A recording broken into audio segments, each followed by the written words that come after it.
السلام علیکم۔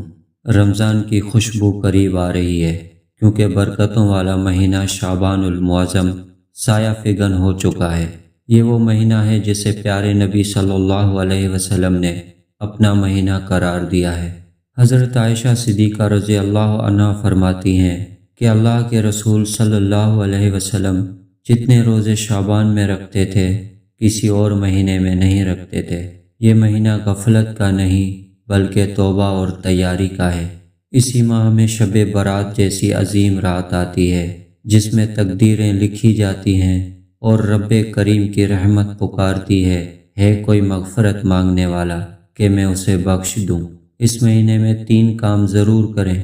کثرت سے درود شریف پڑھیں، اپنی عبادات کی مشق شروع کریں تاکہ رمضان بوجھ نہ لگے۔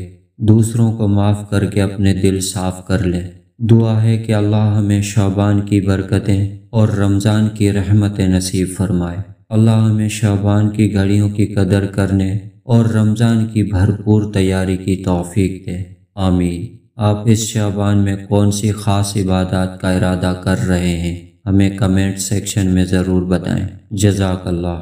اگر آپ کو یہ ویڈیو پسند آئی تو اسے دوسروں کے ساتھ شیئر کریں تاکہ وہ بھی اس ماہ کی برکتوں سے فائدہ اٹھا سکیں۔ دعاؤں میں یاد رکھیے گا۔ اللہ حافظ۔